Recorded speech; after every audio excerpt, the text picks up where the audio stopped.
And we are cutting into programming this afternoon with a major development in the arrest movie shooting case. Attorneys for Alec Baldwin say prosecutors are dropping charges against the actor. When it comes to hit-and-run crashes, New Mexico is one of the worst in the country. A personal injury firm found that New Mexico has the 6th highest rate. An Albuquerque salon owner terrorized by repeated break-ins and vandalism says his insurance has been canceled due to the high crime rate. I mentioned these roads are pretty rough right now all throughout the entire state. So let's take a look at the NM Roads website for you. A lot of yellow all across the state. So this means that these are difficult driving conditions. Warning from PNM as temperatures rise, saying scammers are taking advantage, calling customers, claiming they're behind on their bills, and then threatening to shut off their service.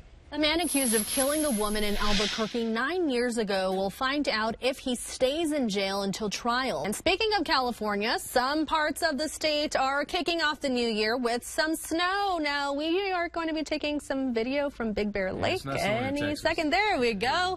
That's the snow we're talking about here. Epstein's New Mexico ranch had been on the market for $27 million.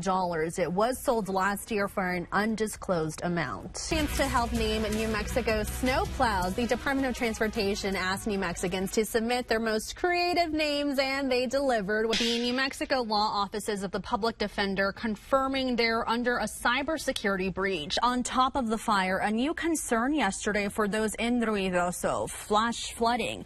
Flooding also forced the Ruidoso Downs racetrack to postpone races. The track is awaiting state approval to host the Rainbow Oaks and Derby trials this weekend. A man accused of breaking into an Albuquerque dialysis clinic will not stay in jail until his trial. The judge decided to allow Hall's address to be redacted from public documents. However, those involved in the legal process will have access to it. We've got team coverage this afternoon to bring you the latest updates on the fires, floods, and weather. We'll also take a live look at those community efforts rallying to support fellow New Mexicans in a time of need. This Pride Month, KOAT is sharing stories from our state's LGBTQ plus communities. And one big issue is the negative mental health impact caused by a lack of support and resources. This is an unfortunate reality that some New Mexicans are working to change. It's a typical day at the Agora Crisis Center. Agora Crisis Line, this is Malaya. On the other end of the call, someone in need of a listening ear. Have you been having thoughts of suicide recently? It's a difficult but potentially life-saving question that the Crisis Center staff asks daily. Volunteers answer the hotline around the clock, trained to help people experiencing day-to-day stress, depression, or crisis. We offer a listening ear. We build rapport with our callers if they are in a crisis, and there's multiple stages to it. We assess them for suicide and the risk of that, and from there we talk to them. We are able to de-escalate the situation. Many of their callers identify as LGBTQ+, and according to New Mexico's Human Services Department, so do almost 20% of our state's high schoolers. And according to the Trevor Project, a suicide prevention nonprofit, almost 40% of queer young people seriously considered attempting suicide in just the past year, and 12% actually tried. I think that the suicide rates in the LGBTQ youth and community in general is higher because of the feeling of isolation, whenever you don't feel like you have a support system, or if you feel like just alone in general. I think people in that community are more at risk to feel that.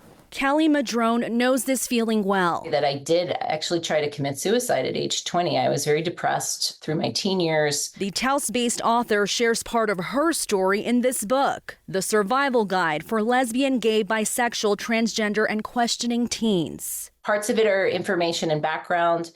Parts of it are resources. There's definitely humor woven in there, because I think that is a really essential component of being able to deal with some of the challenging issues. For young people facing those issues, it can feel almost impossible to believe that things can get better. But Kelly's story is a reminder that life can. In those moments and at those times in my life, I never could have known that I was going to meet like the most incredible woman and marry her. I never would have known or guessed that I was going to have these two amazing children, or that I would do the things that I would do in my career. in those moments, I was convinced nothing that good could ever happen to me. And the potential that thousands of New Mexico's youth could feel this way Agora Crisis Center, this is Daisy. makes the work happening inside this office even more crucial. Hearing from the beginning of the call how they might be in distress or crying, and sometimes you'll even hear a call where by the end of that same conversation they're laughing with our volunteer and telling them how much better they feel. With each phone call, I know how difficult it must be to reach out to someone you don't know. one more young person is reminded that they are not alone. I'm so glad that we could connect today. Our state's 988 crisis support line has expanded to include mental health professionals trained to better serve our LGBTQ+ community. Anyone can reach them anytime by calling 988, then pressing 3. You can also text during certain hours.